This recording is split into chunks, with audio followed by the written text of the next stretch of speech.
It has been said that average people want you to stay average. Welcome to the Breaking Average podcast, the podcast designed to challenge you to break the mold that average has on the world.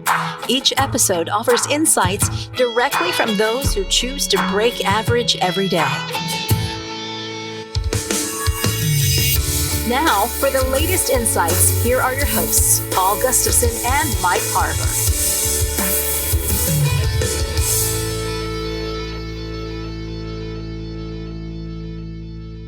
Welcome to the Breaking Average podcast. I'm Paul Gustafson. I'm excited to be here with you today with my co-host, Mike Carver. Hey, Mike, how are you? Hey, Paul, I am fantastic. It's superfragilistic is a word. That's me today, man. Oh, man. Yeah, so let's see, Mary Poppins, is that where it comes from? It is Mary Poppins. Absolutely. Yeah, that's a great movie. I haven't seen that in a long time, but today we're going to be talking about this idea of vision, and we're continuing the conversation that we had last time. And we've got our colleagues, Diane Kane and Rick Morris, joining us. We asked them to join us on this discussion as we continue to mastermind on what it means to break average. And it's going to be a lot of fun today. Yeah, I love this topic, Paul. I love the book, Breaking Average. I feel like that's what we're all called to do. Let's push the envelope, right? Push the status quo and how we're going to get better and breaking average together. We're certainly doing that on each of our podcast episodes. The four of us are growing together, getting better, and we hope to be inspirational to those who are listening on our podcast or watching on the Empowered Living Show as well. So, this idea of breaking average, it's really a team sport, guys, and I'm not talking about team sport as in go play ball, go play football, go play basketball, but just in life in general. For us to be able to find success and make an impact, we can't go solo. We've got to find others to do that with. And so in our last episode, we started on, okay, what are the steps? What are the critical factors to make this work? And the first critical factor we talked about on breaking average was this idea of vision. The good word says, hey, without vision, the people perish. We need vision. We got to bring people together. It's so important. And we talked about daring to dream. Now we're going to be talking a little further on this, and joining us is Rick Morris and Diane Kane. Specifically, we talked about daring to dream. And today we take it further. Yeah, Paul, I love what you just said. It's a team sport, right? And this Breaking Average podcast is a team. We have Rick and we have Diane. Hey, let's say hello to Rick and Diane. Introduce our team this morning before we go any further. Hey, Rick. Hey, Diane. How are y'all today? Morning. Good morning. Diane, are you there? Did we hear you? Good morning. Can you hear me now? I can hear you now. Yeah. All right. So, hey, great to have y'all with us. Great to have you part of the Breaking Average team as well. Paul, let's jump into this portion of our discussion today. I'd love for you to kind of just share a story. Last time we talked about the rowing team, but maybe another story for you to kind of set us up as we continue to talk about vision in our topic today. Yeah, for sure. As we said last time, there are patterns that are some things that we can observe in life, and within stories, we can pull from those stories, find those patterns of success. We talked about the Olympic rowing team last time. Today, I want to kind of go back even further, 250 years ago, the birth of our nation, right? And it's a powerful story when you really unpack what's going on. So imagine going back 250 years ago and the challenges that we had in the world at that time. They were really difficult. I know we've got difficult times today, but back then it was even worse, but out of a challenge, I think we can find opportunity. You certainly see that pattern exist for them, right? Because if it wasn't for the challenge, this nation would have never been birthed. It would have never happened. So the challenge for the colonists at that time was that Britain was imposing all sorts of laws, taxations, sanctions on them, new laws that just, they were oppressive.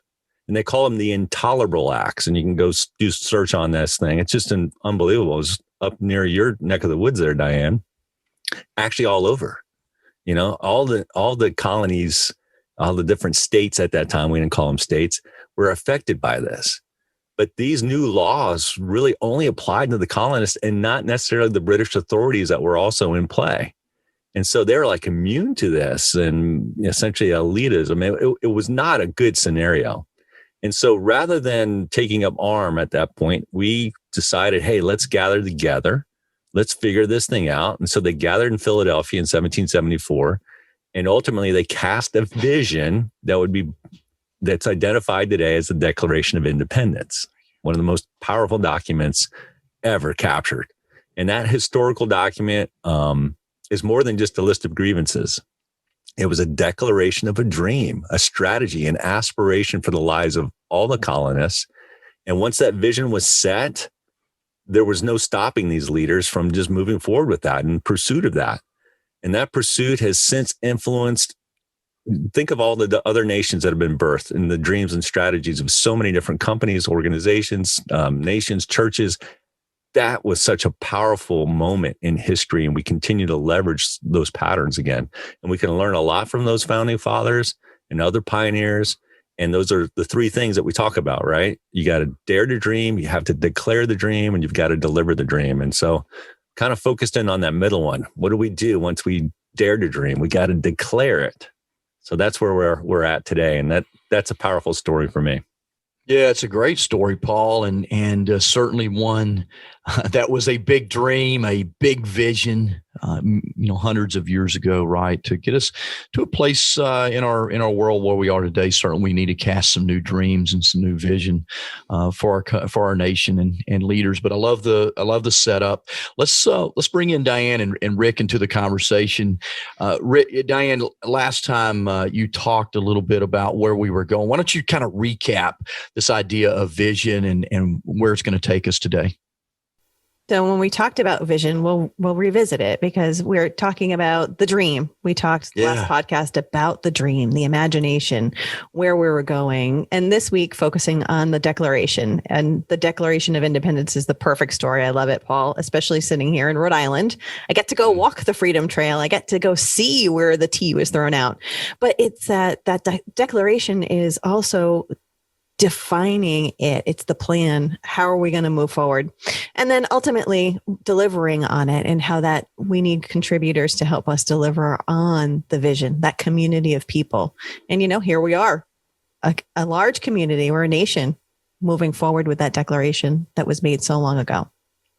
Last time, Diane, you talked about vision needs to be led by one or more pioneers who dare to dream it. Talk about the pioneers of the Declaration of Independence, right? I mean, how it was more than just one person. Yeah, certainly there was kind of a leader for that, but there were many pioneers, right? There were so many. We had Ben Franklin right there. We had the Boston Tea Party. We had people who just said, we're not going to have this tax anymore in the middle of the night. And there's such history behind the story that you need to come to Boston. If you've never visited Boston before, you need to come and you need to walk the trail and follow the path of how a group of people decided no more and made a decision to move forward.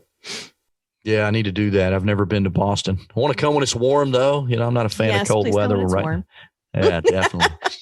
Hey, Rick, good morning. Great to see you. Hey, why don't you jump into the conversation? Tell us, kind of bring us back up to speed from where we were last week to where we're going. Right. So even when we start talking about where we're going in the vision of declaring it, and give an example of that, right? One of my favorite declarations was JFK when he said the United States should commit itself to achieving the goal that before this decade is out, of landing a man on the moon and returning him safely to the earth.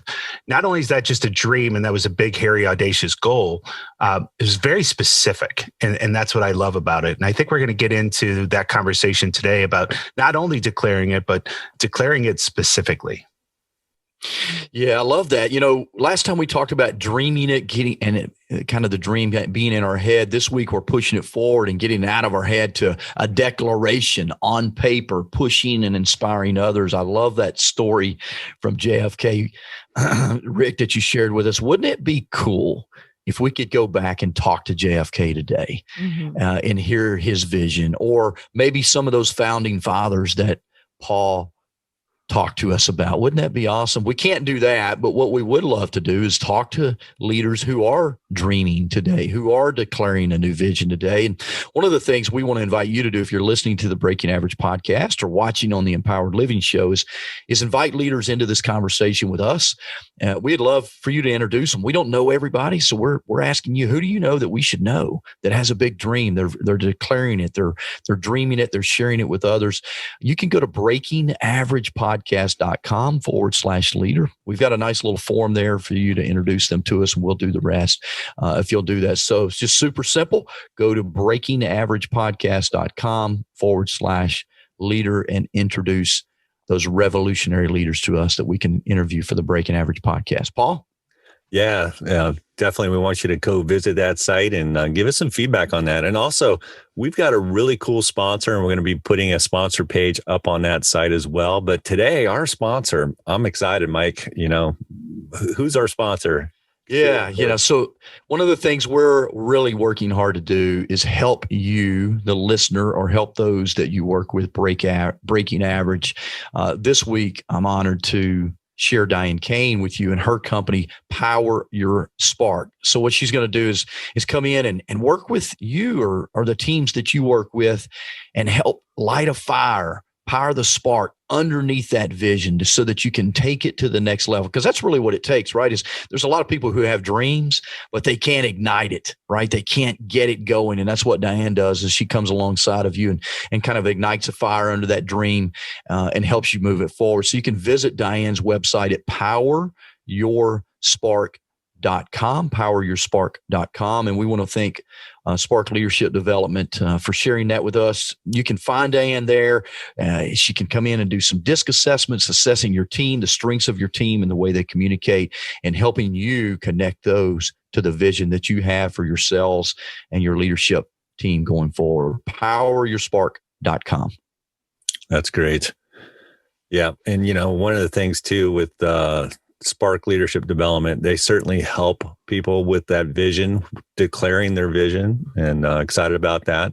So let's dive into it. What is declaring the vision mean? Why does it matter? So, we know that dreaming is not enough. So we can dream the dream, but we got to go further. We got to declare it. But what does that mean? Why does that matter? And what's the leader's role in this? And Rick, I'd love for you to kind of start us off on this. Yeah, absolutely. In the last podcast, I said the first step in realizing your dream is to take the first step, right? But that's somewhat of a cliffhanger. People go, okay, then that's great. But what is the first step? And that first real step is declaring it, right? It's the birth of the dream. It's what brings the energy and actually begins to inspire others to accept that dream. John talks about vision casting and vision catching. And he said, you have to have vision catchers that are going to catch that vision to move forward. The same thing is true of a dream.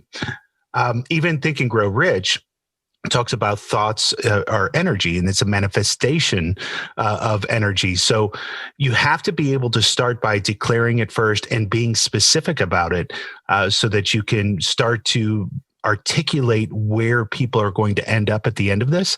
And declaring it also is kind of a test fire, right? You start with a small group. One of my other favorite quotes comes from Paul Martinelli, where he says, before you ask others what they think, make sure that they do think. And I always love that, because a lot of times when we declare it to friends and family. And when we say that average people want us to stay average, most people are going to start to say, oh, that's a dumb idea, or you shouldn't do that, or you should do. But declaring it is your first test fire of whether or not this is going to be a realization. And nothing happens unless you declare it. Yeah, there's so many thoughts on that. When we declare our dream, it does kind of expose for us some of the gremlins that are going to come against us. And they're usually external. There are some internal ones, but there's some external ones that happen. And it might be those friends and family members who love you and have the best of intent. But when you declare it, they're going to push back a little bit, maybe. But some of them are going to say yes, for sure. And you want to surround yourself with those. But let's kind of get into some of the leaders in our lives that have made that declaration for us. Diane, who is someone that has been a great pioneer in your life that you can reference in our discussion on this whole idea of declaring the dream? right? And we've been talking about it in Breaking Average. And one of the reference points, when we'll get to it a little bit later on, was, Paul, you talked about it last time. I have a dream. And when we talk about a pioneer, Martin Luther King is the one that comes to mind for me. And I remember vividly for the very first time hearing his voice and hearing that speech and the declaration that was in it. I was sitting in my 8th grade social studies class. We talked about the 80s last time. Yeah, it was the 80s when I was sitting in my social studies class. And I remember very clearly listening to him have every piece of declaration of, I have a dream, I have a dream. And we were talking about being specific. And when he got to the point of, I have a dream that one day little black boys and black girls will be able to join hands with little white boys and little white girls as brothers and sisters. I still remember sitting in my 8th grade class having full body chills and saying, yeah, I don't understand why we can't. So, I mean, very, very specific, and what that vision ignited from that point on. And we're still working towards carrying out that vision in the community. Can't get more specific than that. Mike, how about you? What are your thoughts on this? Yeah, I think declaring it is critical, Paul, and it's one of the most important pieces to making a vision happen, right? Rick shared the story of JFK declaring the dream to land man on the moon, right? I mean, he declared that publicly. It wasn't just a dream or a vision in his head. Martin Luther King declared publicly the dream for racial equality, right? And it wasn't just a dream in his head. It was a declaration out in public.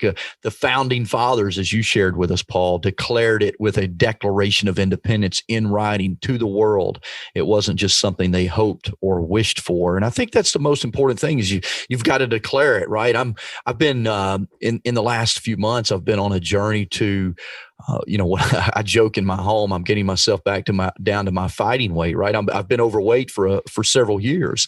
And so I've declared the dream to weigh 176 pounds by my 51st birthday, which is March the 15th. So I've put that in writing. I've even shared it with you. I've shared it out in public, because for years it's been maybe like you, it's been a dream, right? I need to lose weight. It's kind of a hope and a wish, but not really a declaration.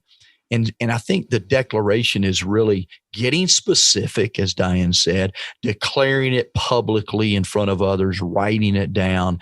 And then what happens, and there's a real powerful thing that happens. I'll just share a quick story. I was eating out yesterday at a restaurant, and in the window, you could order your drink, and they had these, I don't know if you remember, growing up, they had like New Grape in a glass bottle. Do you remember drinking those guys? I love New Grape, right? Like grape soda in a glass bottle. And they had those, and I wanted that so bad because I'm like, wow, that would be so good. But it didn't fit into my eating plan, this declaration that I've made. So I chose the glass of water instead. But see, the declaration is what held me accountable to the plan. And I think that's why it's so important, Paul, to not only dream it, as we talked about one of the elements in our last episode, but declare it, which is where we're going with this episode. Well, you think about it, when we started off this year, we all declared a word for the year, right? Mm-hmm. And we didn't just write it down and hide it behind a rock. We actually declared it with each other. And so those are words that we're going to ascribe to. We're going to try to push towards, and it's going to be a difference maker for us because we've declared it, and we'll get to see at the end of the year how that's been. So declarations, they create intent, they spur action, just like the word of the year that we talked about. And this happens with some sort of tipping point. Sometimes it's the start of a new year. Sometimes it's something that happens. Maybe it's like we talked about, there's the Intolerable Acts that happened in 250 years ago, but there is a tipping point that takes place. And so we can take that dream, we can declare that dream, but we need the right team to make that happen. We can't do it without a team. We need other people to kind of make that happen. So we will need to cultivate this dream. We're going to get into this conversation next, is how do we create the buy-in? Dreams need buy-in, right? You can't just be the only person that's behind the dream. You've got to have some other folks along with you to make this happen. So how do we cultivate that dream, declare it, that element in others? I want to get into that conversation. Diane, what are your thoughts on this? when we're doing the declaration, we're bringing those contributors in, right? I love some of the pictures that you were talking about earlier. And it begins with, we've cast the vision, we've declared the vision. Now we want to bring those people in. We want to bring our friends in. We want to bring the community in. And it starts with beginning with the end in mind, but asking some questions of those contributors. Where do they fit in? How can they envision what you envision? What are some of the struggles and the challenges that this new vision can solve? And why is it important? And I'm asking, I'm writing down some of these questions. I mean, the will question, right? Remember, Dr. Cialdini says, if you put will on the front end of a statement or a question, like, hey, will you help me with this? How will you be able to support this? Then it activates really our mind to think, okay, well, wait a minute, I can support in this area, just like this podcast. How can you guys support? And we all work together to find these elements. We bring a team together. We find contributors by asking the right questions. So, Rick, what are your thoughts on this? Yeah, it's staying specific, right? The JFK quote itself was so specific. And you say in the book, Breaking Average, Paul, that if the dream is too vague, then the team can lose focus. And if we look at just space travel and what happened with NASA, everybody was so hyper focused on that goal. And when we met it, there was a sense of pride throughout the nation, right? But then afterwards, what happened, right? People started to lose interest. And we kind of got re-energized when the new goal was that we were going to launch a vehicle in, it was going to return like a plane, and it was going to be reusable, right? And so again, we were so hyper focused, and we watched that happen, and everybody had pride when the space shuttle launched the first time. And then it got to a point where the space shuttle became back page news. It was like, oh, the space shuttle's going up again, right? We lost that focus. And so I think being specific and having that charge is fantastic, but also what happens next. In my world, there was something that was signed called the Agile Manifesto. And it was in software development, people were getting frustrated with the lack of results. And so 17 people got together and created this Agile Manifesto, and over 200,000 people have signed it since. The interesting thing is that they aligned themselves on that vision, and it was pretty specific, but there was no specificity of what happens next. And what has been birthed out of that is that there were 17 people who came up with that manifesto, and now there's 17 major variations of how to implement that manifesto into an organization. So when you ask somebody, they say, we're Agile, you say, what kind? They go, oh, we're Scrum or Kanban or whatever. And every company goes, well, we've kind of got our own variation. So specificity, not only in what we're going to do, but how we're going to do it. I love Mike's with I'm going to get to this specific weight by this specific time, right? And what we want to do is establish habits afterwards, right? So Mike, my challenge to you would be, okay, but then what's your weight 6 months after that? Right. And what's your weight 6 months after that? So once you achieve that goal, are you going to be hitting the new grapes, or are you going to be continuing on that path to where you don't have to make a declaration of that goal again? And so coming back to bring that all together, if we again look at the space program, now we have this new vision with Elon Musk, but essentially we lost focus and we lost the specificity of goals, and therefore it ultimately leads to the demises of the dream afterwards. So not only is it specific, but we also have to think about, once we get this and why is it important, what's next? That's good. It's so important to be specific. And I love the Agile Manifesto and that element of it. And it's a great example, Rick. Thank you for sharing that. And Mike, what are your thoughts on this? Yeah, I mean, first of all, I want to answer Rick. I'm going to buy a 12-pack of New Grape, Rick, as a reward. I mean, he's 171 on his 51st birthday, 187 on the day after. That's right. That's right. It's kind of like a boxer on weigh-in day, right? They weigh in and then they put on 10 pounds before the fight the next day. But why is getting to that weight important for you, Mike? Like, why is getting there important? Yeah, it's I've got all that defined, and we could probably spend all day. But it's just this feeling of youthfulness, right? And I tease my kids. UFC wasn't around when I was growing up, but I was kind of a fighter. I grew up kind of rough, and I was like, man, I'm going to go join the UFC at 51 years old. But I'm not. Who wants to get hit in the side of the head, right, at 51 years old? But I think Paul, what Rick shared is the specificity, right? The word for me is clarity. It's got to be clear. Mm-hmm. I mean, the JFK was so clear in his direction, right? In his declaration. Martin Luther King was so clear in their declaration. It wasn't, we need racial equality. It was holding hands together, right? It was, I mean, that was the specificity, the clarity. It was, we will have a man on the moon by the end of this decade. It was clear. So clarity is key. And this is where a lot of leaders and a lot of people really fall short, right? And then to cultivate it in others, not only do we have to have clarity, we have to have communication. And, you know, what I love about what all of us do, and we mentioned in our sponsorship that Diane uses DISC assessments, you know, assessments from a communication standpoint, we all use those. It helps us communicate the message in different ways to different people, right? So when I think about communication, I can't just communicate it one time, one way to one audience. I've got to communicate it multiple times in multiple ways to multiple personalities, multiple audiences. So I think communication is key over and over and over.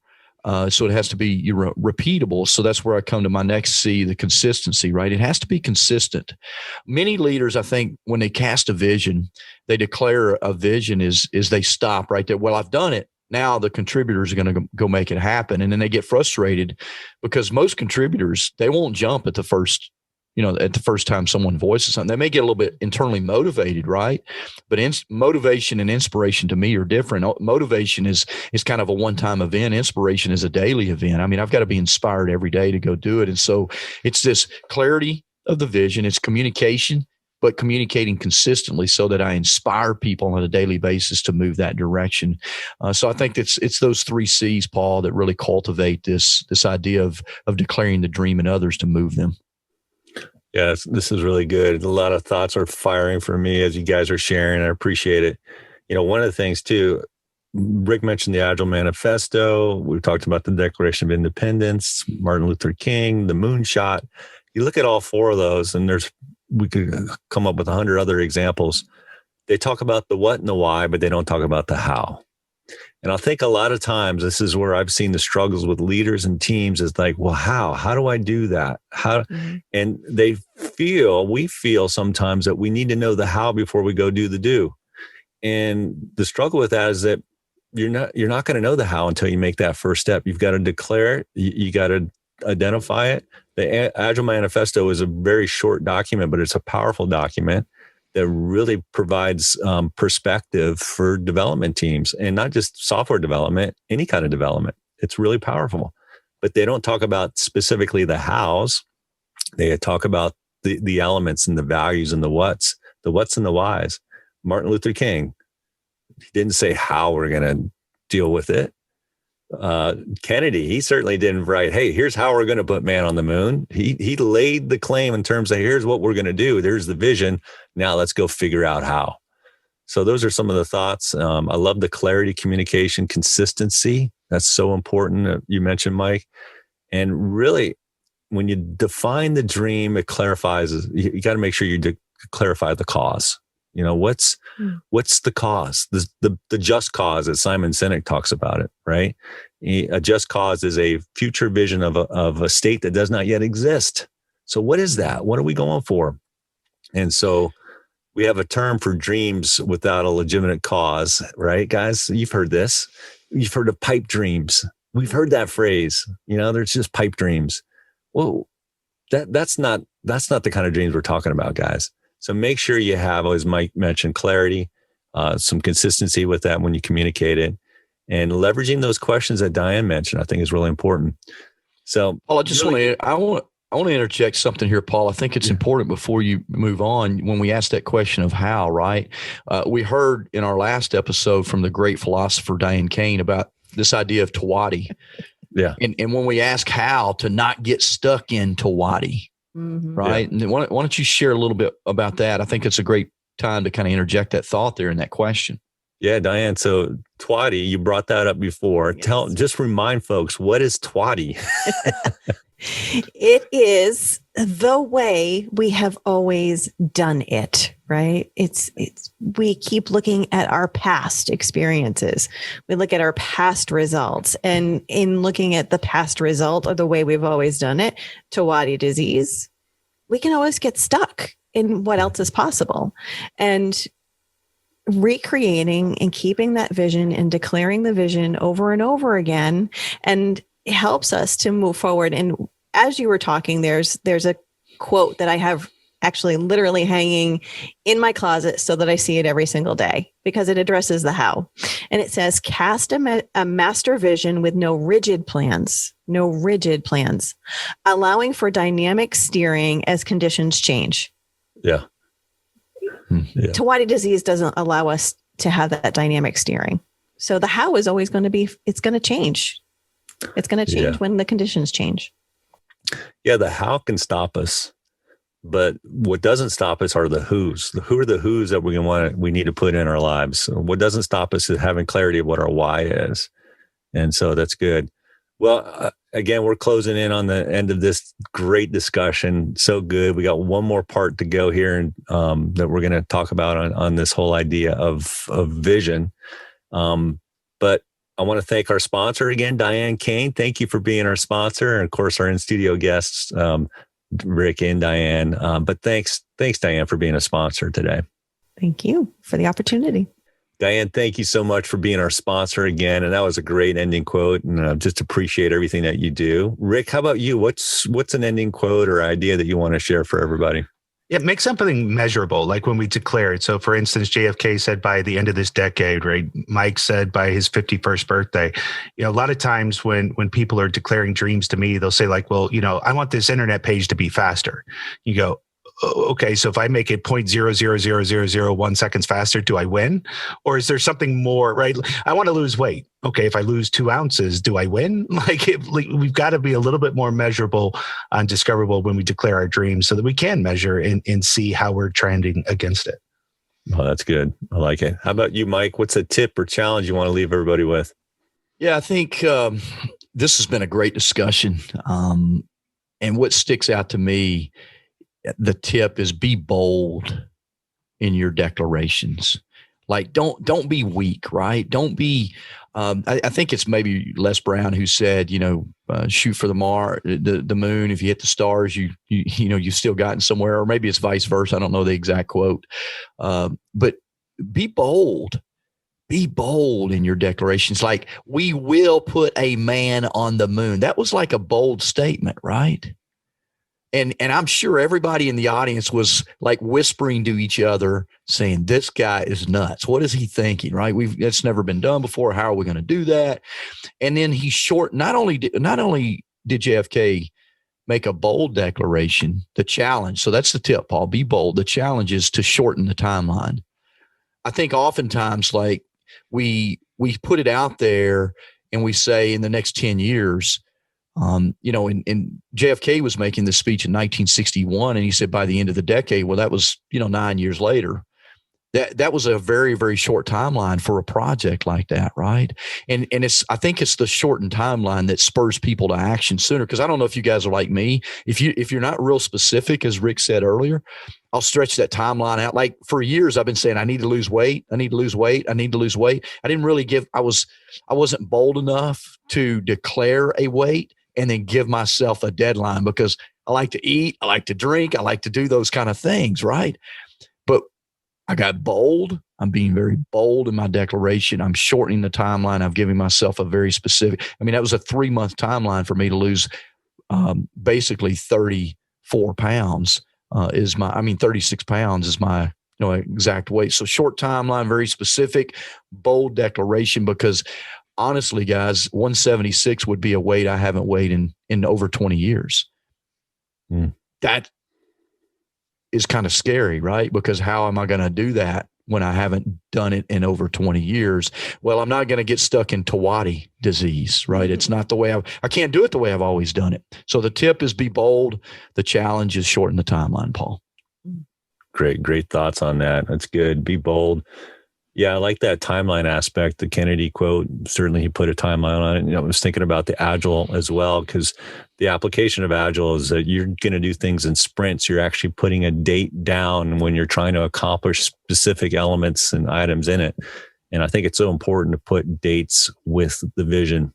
Really good. In addition to this, John Maxwell says this quote that I think is powerful. People buy into the leader before they buy into the vision. And it's just a reminder, we can talk about vision till we're blue in the face, but we also have to remember that the buy-in isn't so much on the vision itself. It's you, the leader. And you are an impact player. You are an influencer. You need to have the values that really others covet and love. And what are those values? So take some time to kind of think about what your values are. How are you executing to those values? Because you need to be the leader that your team needs so that you can cast that vision. Be credible, be compelling, cast vision, but also be focused as a leader in what you're doing. John says this, right? Vision plus focus is realization. And we're going to be talking about that next step in our next podcast. But look at the other side of it. Vision without focus is frustration. And none of us like dealing with frustration. Nobody wants to be a contributor on a team where they're just frustrated. What do they need? They need vision. They need your focus. So that's my tip and challenge for you. And Mike, can you highlight one more time our sponsor for today? Yeah, Paul, I can. And let me just share a little story here before I highlight our sponsor. We all need people in our life that kind of bring out the best in us, right? To ignite something within us. I'll be real honest. Sometimes I wake up in the mornings and I'm a pretty high energy guy, but sometimes I wake up and I don't want to do what I have to do, right? Maybe I got to get on this podcast with Rick Morris and record these things. Sometimes I don't want to do that, right? I don't want to hang out with him. But then I get on here, right? And I'm ignited to be a better person. I'm influenced to be a better person because of Rick's energy or Paul's energy or Diane's energy. And that's what I want to talk to you about today. And with our sponsor, Power Your Spark. Diane Kane is the CEO of Power Your Spark. And she comes alongside of you when you don't want to do something, when you don't feel like you have the energy or the inspiration to do it. Diane comes alongside of you and inspires you, brings that energy into your leadership and your team to help you go to that next level. She does that through training, speaking, coaching, assessments, all kinds of things to help you take your team and your company to the next level. We want to ask you to visit www.poweryourspark.com. Fantastic. Well, guys, fantastic podcast today. Really enjoyed this discussion. Great topic on declaring the dream. And just want to encourage all our listeners out there. It's the opportunity right now. Today is the moment. No day but today. I'm looking at Rick's book in the background. It's reminding me like there's no day but today to declare that vision, that dream. Go forward with it. And join us again next time on Breaking Average. We're just so appreciative of you guys. And visit us at breakingaveragepodcast.com.